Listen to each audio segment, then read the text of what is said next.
one of our roles here has always been to take away excess money from people who don't know what to do with it, who can't think of a better idea about how to spend their money. In the old days, the mechanism for doing that was to throw it on a table. Put that into the context of throwing away a bottle of 7-Up at a club, that's only just slightly more honest about it.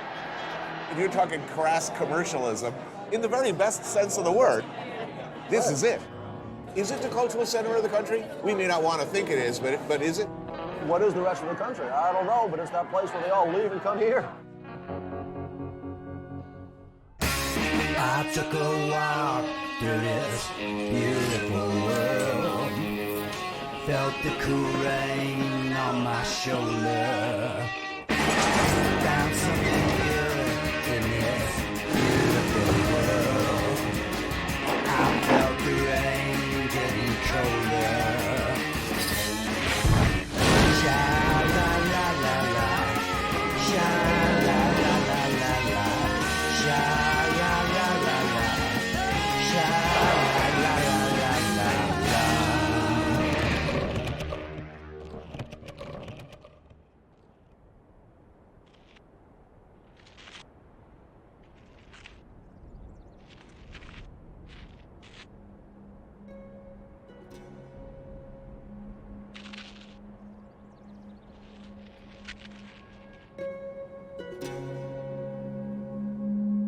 I can go to the desert, but I am not going to get there by accident.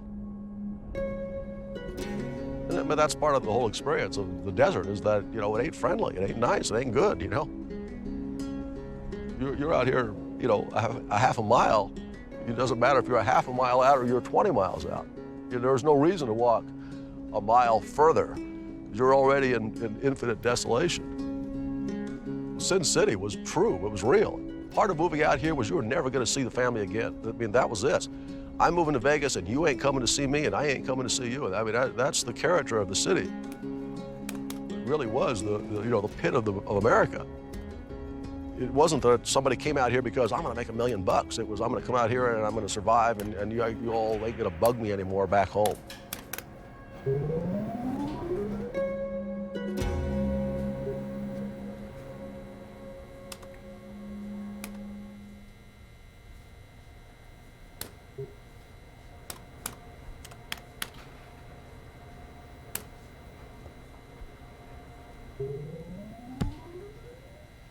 In Vegas, there's winners and losers. And God knows, I've been both. In a place like this where you can lose your shirt on the unlucky turn of a card, you need a friend. And for my sins, I got Ruhlman. Currently evading prosecution in just about every jurisdiction from his hometown Cleveland to Grand Forks, wanted for bail jumping, usury, misuse of livestock, assault, grand theft auto. Also the respected author of such food-related classics as the French Laundry Cookbook and Soul of a Chef. He washed up in Vegas at just the right time. Vegas was always the most unlikely of dreams, the longest of long shots in the middle of the desert. A real but imaginary space that keeps expanding, creeping ever larger across the wasteland. Back in the 40s, the 50s, it was a small town.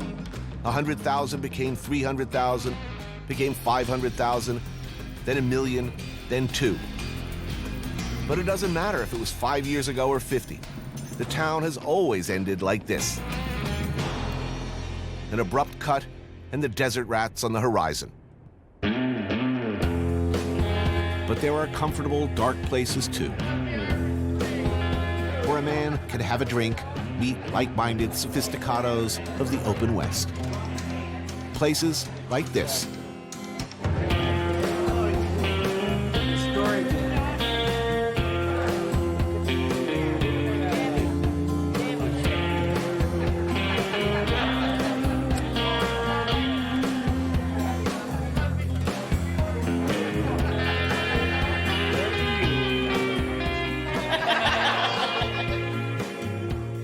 It's the good stuff. It's Jameson Black.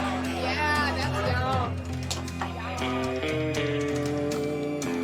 You can do 30 of those. Huntridge Tavern, where those who have to live it, see it, the things that men do day after day, night after night, in a town where people are encouraged to do their worst, where they can drink the stain away. This is the side of Vegas I like. This side. Yeah, because people here are like really cynical. Really? They have a dim worldview, even more dim than me. That's hard. Do you know what this whole show's about? Do you know there's a theme? No. This is about people who live here. You know, when all the meatheads come and go, they're still here. These people have seen every variety of horrifying human behavior. So, I mean, the whole business model is come to Vegas and behave really, really badly. I think it's encouraged people to be even worse. But they're expected to do that. Kind of makes my skin crawl. Really? Not here. Here, I like it. I'm comfortable here, even in my blazer. Right. Is this an easy town to make a living or a hard town to make a living? Depends on what you do. 25 years behind the bar, you see some shit. If you were born and bred here, I am. She's third generation. third generation, are you an optimist or a pessimist? Do you think that basically the human race are good people? I'd say roughly half of them. Half are going. Half are going. There are probably more knuckleheads per square foot in the Vegas Strip than anywhere in America. Yeah, but anywhere in I'm America. not hanging with those people, man. There will be a few high-end meals during our adventure here. We will be sampling the other side, but there's a price. There's always a price with you.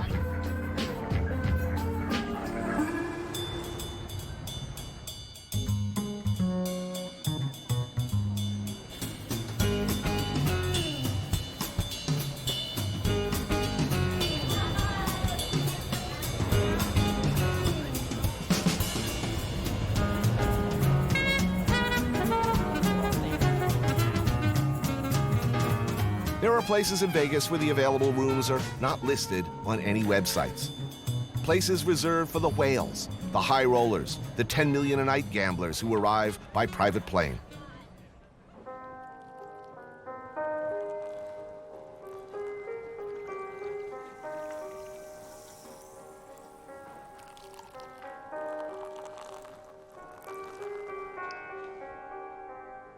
Bobby Flay probably lives like this all the time.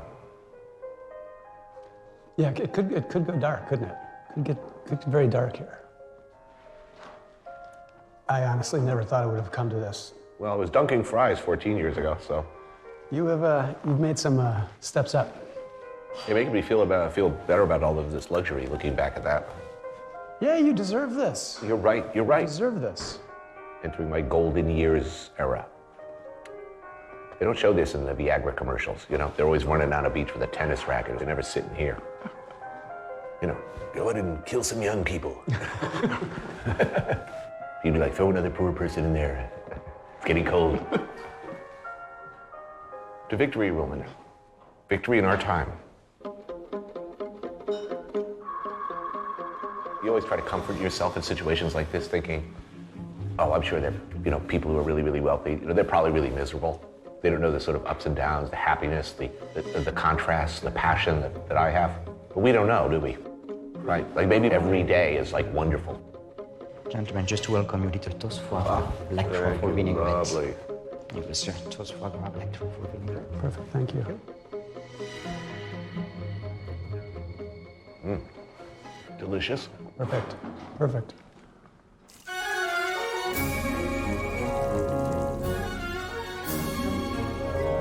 The Hadrian Villa at Caesar's Palace. A little pad they give you if your credit line runs into the 8 figures. How did I get it? I told the casino that Wolf Blitzer was coming, that he was expected any minute. I suggested that Wolf might be hungry, and they sent up Guy Savoy. Fortunately, he doesn't watch a lot of television. And I plan to live large till they figure out that Wolf ain't coming. I'll deal with the fallout later. But for now, we live. So, gentlemen, this dish is called the colors of caviar. Everything is in layers. On the bottom of the glass, you're going to find a caviar vinaigrette, topped with a cream of caviar, then topped with a puree of French green beans with caviar, then a quenelle of golden Ossetra caviar, and with you're finishing the dish with a caviar sabayon.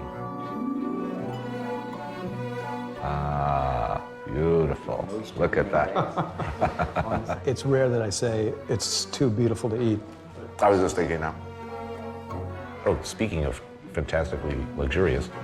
So, monsieur, this is the specialty of Mr. Savoy, the artichoke soup, with fresh black truffle and shavings of aged Parmesan cheese.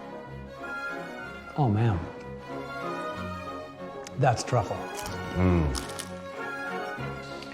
So, monsieur, this is the marmite. It's a combination of pheasant, wild crab, and duck, seared foie gras, cabbage, and wild mushrooms. Please enjoy. Wow, look at this. Oh, that is beautiful.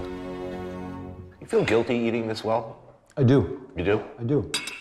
I'm feeling guilty now, but it will pass. I'll follow you then.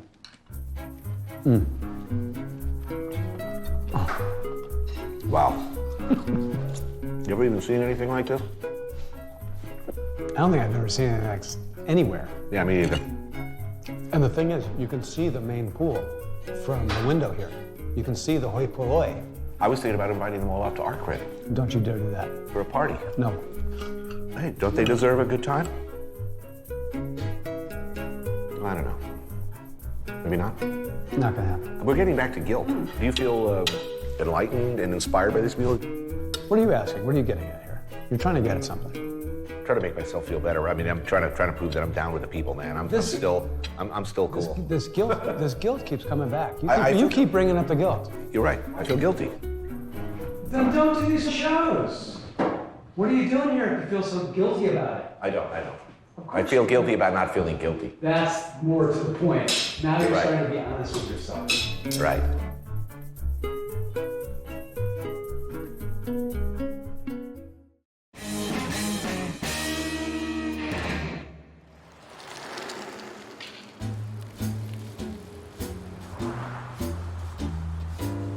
It's so easy to say I came out here because it's a land of opportunity. Well, that's really great, you know. But if you're not here, why else are you here? There's the good old wreck your life, you know, scenario. That's always pretty popular.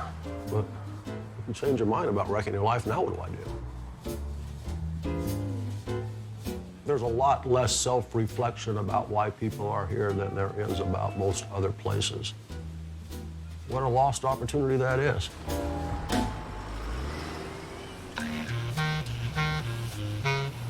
Sinatra and the mob are gone, but there remains still a certain sentimental attachment to the way things used to be. There were rules then, a way that things were done. And when they weren't done, there was always the desert and a hole in the ground. Also, there were lounges and rug joints and places where a man could get a proper plate of Italian-American meatballs and spaghettis. Thankfully, there still are such places. Places like this, the Bootlegger. It's a family operation. Mama Maria's family has been running it for 41 years. You got your veal parm, your fettuccine alfredo, your steaks and shrimps. Don't forget the iceberg wedge with the blue cheese, which, believe me, you want. Good evening, ladies and gentlemen. Welcome to the Bootlegger.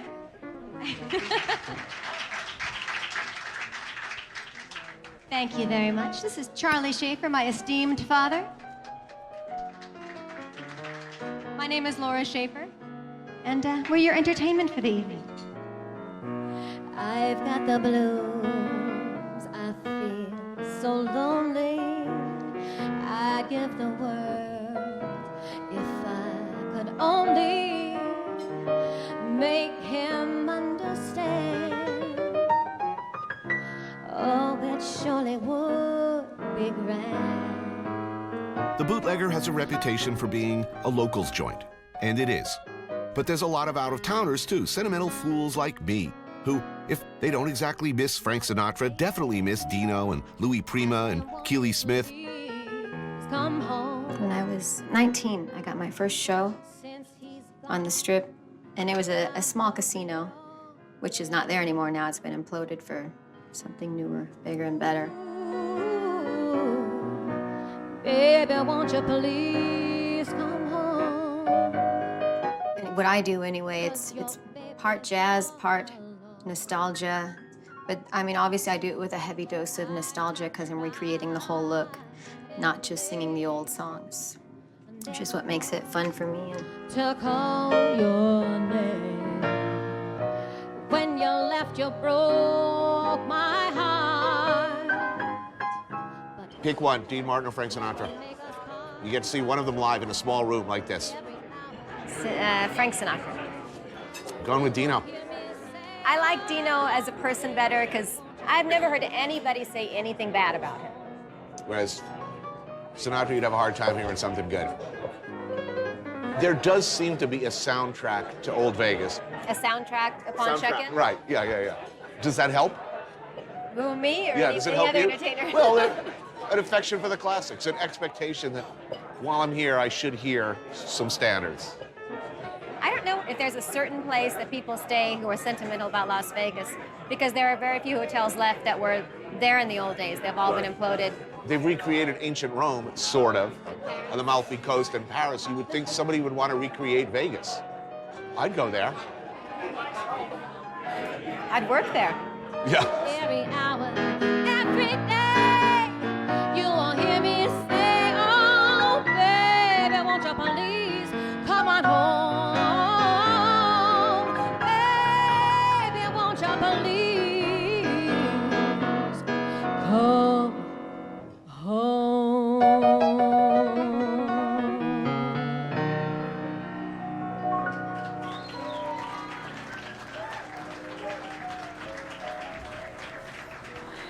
Thank you very much.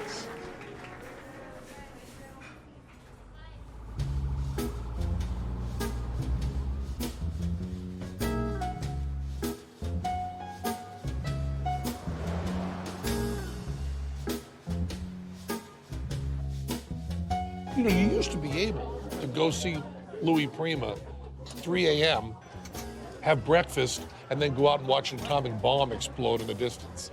I mean, that That sounds like Vegas a good time. I would like to live in. Was it better before? Is it better now? Well, Is you it know, different? It's better to talk about before. People loved having their mob stories, and there's that weird romance of bad people. Yeah. I don't think it actually was better. I think it was really good if you were Sinatra. Penn Jillet, another cog in the entertainment machine, though at a somewhat more elevated level. Of the live acts left in Vegas, his might be the biggest draw. I suggested this place because Raku off the Strip is where every chef I know who knows this town said I should go. The Japanese modern izakaya known as one of the best places to eat in Vegas. Casual, but pricey. Pricey because the ingredients, many from around the world. There's sea urchin from Santa Barbara. Okay, that's not too far, but good. The tuna is from Spain, where it's best. The fresh river crab from Japan. That was good, right? Yeah, delicious. I didn't even know oysters came that big. Oh, yeah. Isaki sashimi, isaki belly, juicy deep-fried chicken, hamachi belly, and one of my favorites, fish collar, where all the best, tastiest, moistest, meatiest bits hide their favors. Penn has been living here and performing here for over 20 years. He knows. The thing about magic is you cannot see it electronically. Many people who come to Vegas are people that see 1 or 2 live shows a year. And if you see 1 or 2 live shows, you might as well see something that you can only see live. Right. But you can never, ever see a magician anyway but live. These days, for better or worse, live acts, live performers, are being squeezed out in favor of EDM, electronic dance music. It's a DJ's world, and where once they used to say cocaine was God's way of telling you you had too much money, now maybe EDM is. We get invited to all the openings in the new clubs, but I simply don't understand it. And I'm embarrassed I don't understand it. Are we just old? I think that might be it. Or are we non-douchey? I don't know. You want to spin at the latter, I'm afraid it might be the former. Used to be a whole spectrum of entertainers who existed almost entirely in Vegas. Danny Gans was huge here. Wayne Newton. They were gods. But what's the big money draw now? This. Come, ye lords and princelings of douchedom. Hear my clarion call. Anointeth thyself with gel and heavenly body spray. Maketh the sign of the devil horns with thine hands. Let there be high-fiving and the hugging of many bros. For this is the kingdom and the power. Now frolic and maketh it to reign. The cockpit. Power. It is, man. It gets crazy. Just press a button and people respond. They do, man. Wednesday night at the Marquee. DJ Jason Lima works for the house. Tonight at Marquee and at other clubs like it around Vegas, somewhere between 8,000 and 10,000 people are going to stop by and drop a whole load of cash. I mean, it's not just coming in here and ordering a bottle and sitting there and drinking it. Right. You're getting a full-on group experience. The new money, the new Vegas, where the take at the big nightclubs is outpacing the take from gambling and slots, where everybody, for the right price and with enough sparkles and the right mix, can be a winner. After you finish work, how long does it take for your adrenaline to level up? At least an hour. What are your dreams like, man? I'm not gonna lie, sometimes I close my eyes and I still see the strobes. Ears are ringing. I still got like flashing strobe lights in the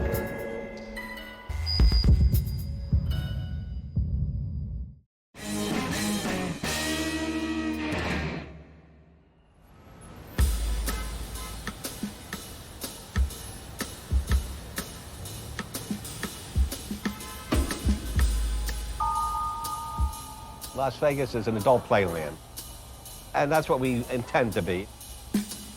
If people want to see Mickey Mouse, they can go 175 miles down the road. If they want to see Bugsy Siegel under a rock, they stay here. Is there a Mr. Vegas, like Elvis or Wayne Newton or Bugsy Siegel used to be? If there is, it would probably be this guy, former mayor Oscar Goodman. A man who knows, allegedly, and to the best of my knowledge, where all the bodies are buried. Some of them equally allegedly by some of his former clients. We meet over drinks at Oscar's, the steakhouse that bears his name and boasts beef, booze, and broads. You had some colorful clients. Who was nice and who was less fun to have a... Well, the truth of the matter is, all my clients were nice to me because I kept them out of prison. Did alleged mob guys know how to eat? And my mother used to say two things, she said. She's the greatest lady. She said, Oscar's clients don't hurt anybody, they just kill each other. Right. And she also said, Oscar's clients take us to the best restaurants. They knew where to go. They knew where to go, yeah. And always treated right. I mean, they were always treated like kings and queens. Did the feds hold it against you? I mean, you know, you were just doing your job, but I mean, They didn't see it that way. They didn't see it They that thought way. I was a consigliere, as a matter of fact. In order to murder somebody, they had to get my permission. I mean, that's how stupid these people were. Anthony the Ant Spilotro, Meyer Lansky, these were gentlemen not unknown to Mayor Goodman. Well, a lot of people tell you that it's a better place when the mob was running it, and in many ways, that's true. There were rules then that mattered. You know, the old saying, what happens in Vegas stays in Vegas. Back when the mob ran things, there was a certain urgency to that suggestion. Well, we saw that with Princess Harry. I mean, right. I mean, that was a perfect example. I mean, here's a guy who was here Yeah. having a good time in the old Vegas. That would have never happened. There would Right. never have been a disclosure. In today's modern age, it was all over the world in moments. Moments. Yes. It says something about the town that His Honor served 3 terms as mayor. He's an unabashed booster, entrepreneur, drinker of hard liquor, and gambler. And he was never shy about admitting it. I mean, it's unique. It's its own sort of hothouse environment. But that's what Vegas is. Vegas is unique. But I'll tell you one thing. You go to the airport here, everybody's smiling. When they come in, they're smiling. They can't wait to lose their money. And then when they leave, they're smiling after they lost their money. So I think it's very, very special. It's a special kind of place that people can take their basest instincts and just let it fly. I think that's good. I have no problem with that at all.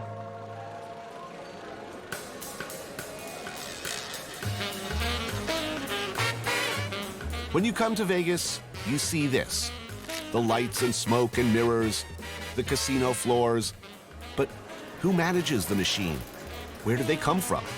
Beneath the floors, behind the walls, above the winking surveillance camera lenses, a whole other world, manned by thousands and thousands of waiters, maintenance people, repairmen, chefs, engineers, plumbers, and croupiers.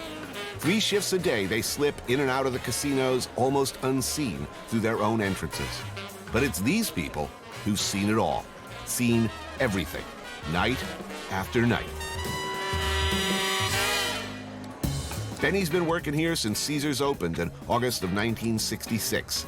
He's dealt cards to everybody. I dealt with Diana Ross, Harry Belafonte, Sinatra, Sammy Davis. Sinatra was not supposed to be particularly amiable at the table. Sinatra was class. Really? It was class. It was the jungle. But those were good days. But it's nice now, too.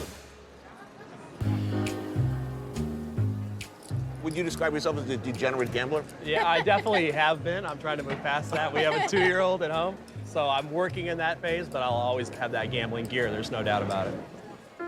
Eric and Erica Lindgren are professional gamblers, poker players to be precise. It's routine for them to sit down to a game with a bankroll of $500,000.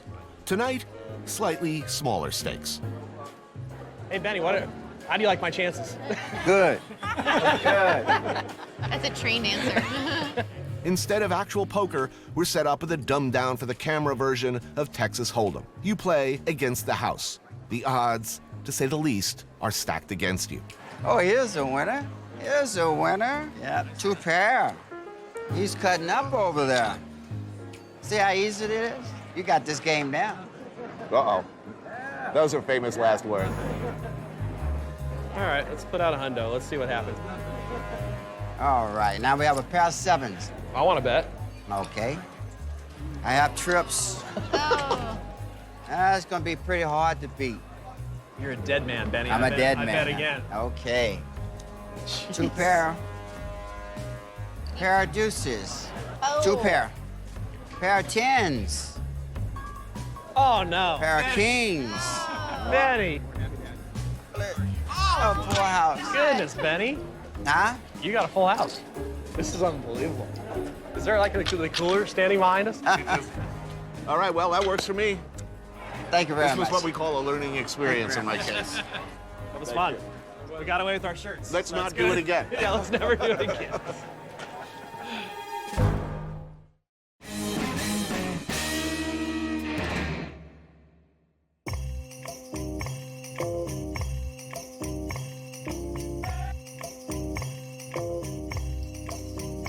It's easy to find people that'll help you untangle a mess, but somebody's got to be the one to create the mess in the first place that calls for untangling.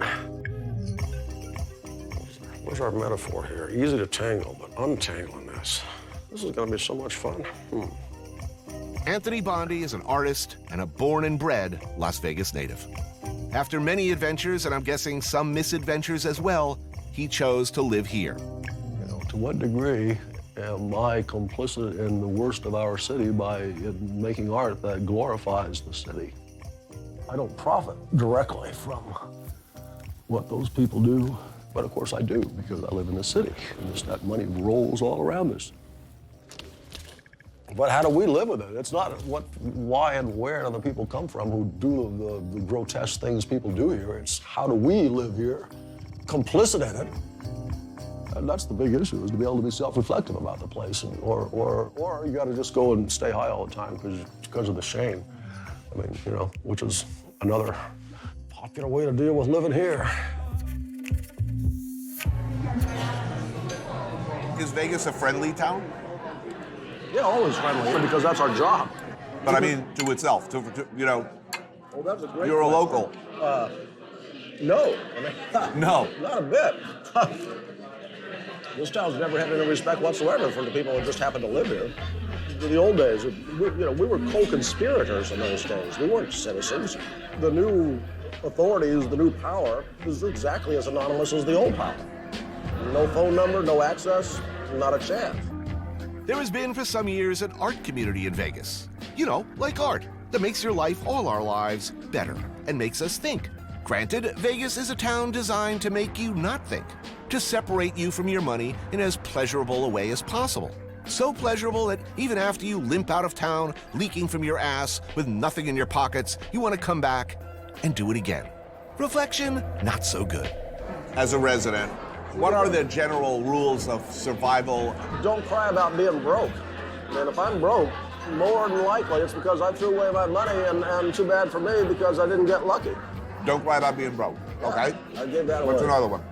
Well, it's the smile. That is absolutely local characteristic. This is a service industry town. One of our roles here has always been to take away excess money from people who don't know what to do with it and who can't think of a better idea about how to spend their money. We'll always take it. Is that worse than before, or? The wrong is there are people with that kind of income who could put it to so many thrilling uses and can think of nothing so crass and boring than to wave the money in the air and throw it away. How loathsome. But within those of us who live here, is that challenge. And this has always been. Here we are.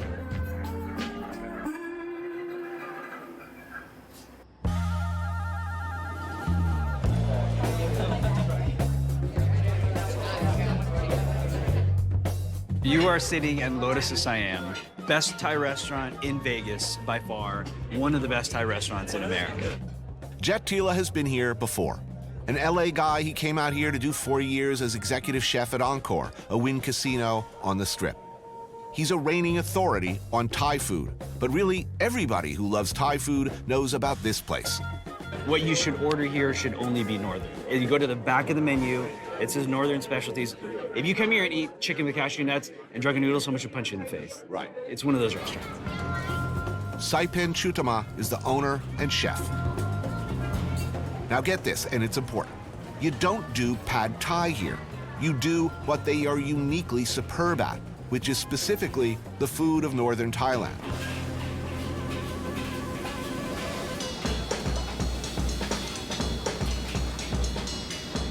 Num prik. Oh, yeah, of course, love it. Literal translation, chili dip. It's really more of like a composed, room temperature salad. Nam khao thot is a puffed, crispy rice salad with preserved pork sausage. Well, that's good. Jackfruit salad. Jackfruit salad. Jackfruit salad. This is hung lei, a pork curry, braised down with garlic and ginger. This pork is amazing. Isn't that great? And that's Northern log. Right. Very important dish. Whoa, that looks really pretty. This is khao soy. This is the food my grandma made. That's perfection, man. Oh. What I love about Vegas Asian food is on one street you got the best Szechuan food, the best Cantonese food, and you drive down the street and you get the best Thai food. It's a funky, awesome Asian How did that place. happen? Gambling. But I mean, well, they're high rollers who come into town and they need the good. A dude with a $2 to $10 million credit line at Wynn is going to go eat a $10 Chinese meal because it's the closest thing he has to home food. I'm gonna go eat Asian food, I'm gonna come back, I'm gonna drop $5 million more bucks, and then go home.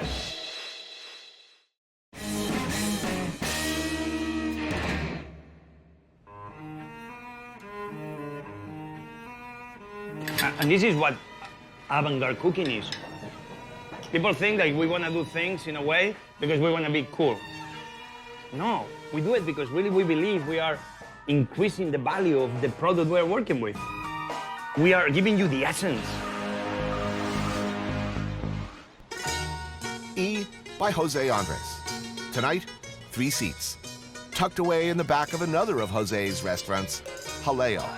Behind the guys making paella over open flame in the center of a crowded dining room. Quiet, serene, a kind of magic. This is granted a far cry from the $1 shrimp cocktail and the all-you-can-eat buffets groaning under the weight of 1,000 carbs. Iberico ham and bean soup with black and roasted garlic. Jamon, baby, the world's best, like from Spain.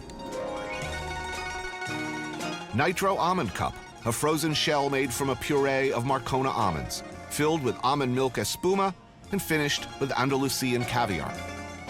You know, Chef, this meal is working very well. My palate is open. I'm intrigued. I'm only growing more hungry and excited. The desired effect is taking hold. If you are a famous chef and you're lured, as so many are, to the rivers of green promised by Vegas, it's nice if you can get yourself a playroom. So, gentlemen, this is El Vermouth. So it's mussels, olives with an escabeche foam. He doesn't use the word foam. I will say air. Air. Water. It goes all over the place. It's a mess. A chef cannot do anything with this. Air gives us the opportunity. All of a sudden, water is not water anymore. Water has a body, belongs.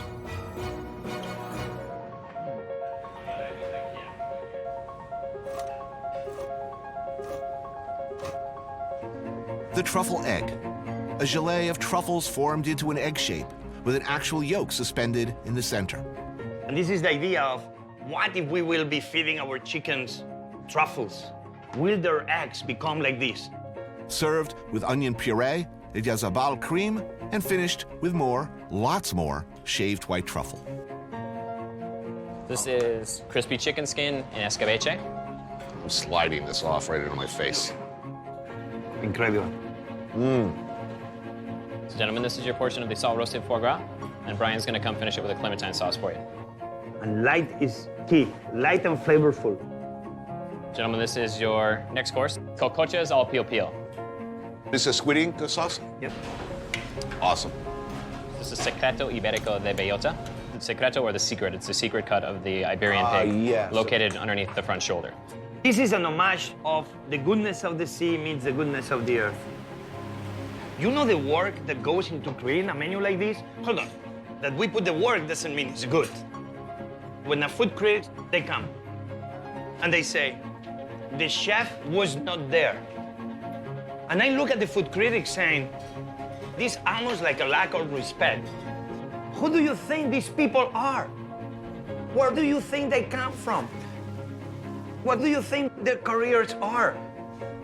Every one of those amazing thousands of chefs, sous chefs that we have across the world, they are as good, if not better, than the guys that have the big name on top with neon letter.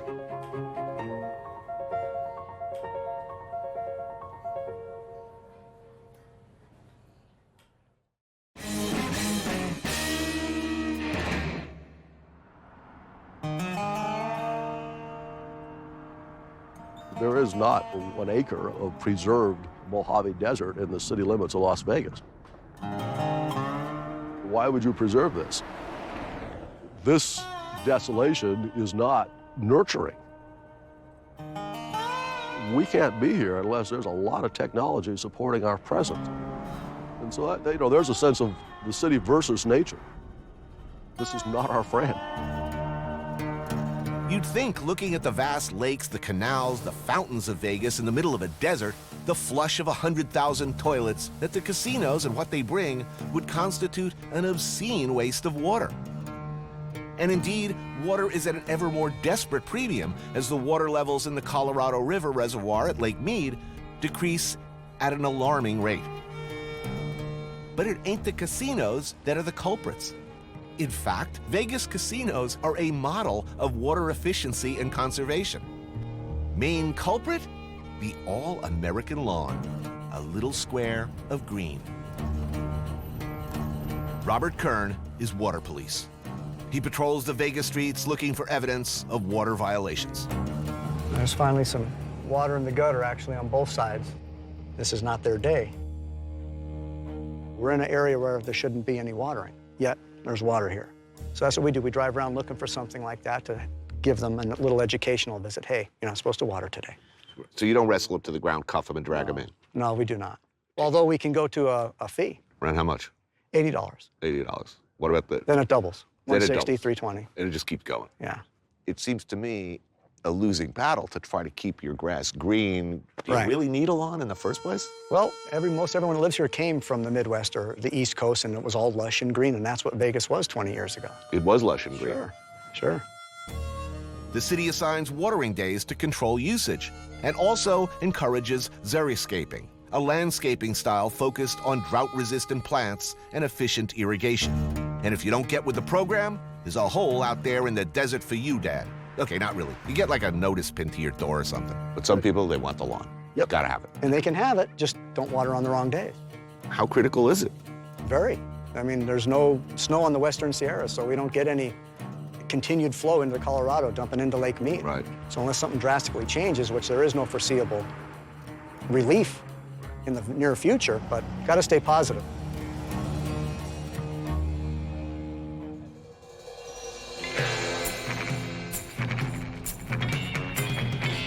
For the first 30, 40 years of the development of a town, you just couldn't conceive of what was ahead. what we had, whatever was the newest thing that was happening, was so spectacular and wonderful. And oh my gosh, we've reached a new eastern edge or western, northern edge. The odds are slim to zero that we're going to extend to yet a further horizon. It was inconceivable. So there's the thing. So what does the desert do? It exceeds our ambition. In Vegas, nothing is permanent. It constantly eats itself, tears down, builds up, expands according to no known or easily understood plan. An organic thing, responding to the dark dreams of the American subconscious. Come frolic. Live like Caesar, or make money off those who do. Drop a few moist bills at a gas station slot. See the full spectrum of human folly and commit some follies of your own.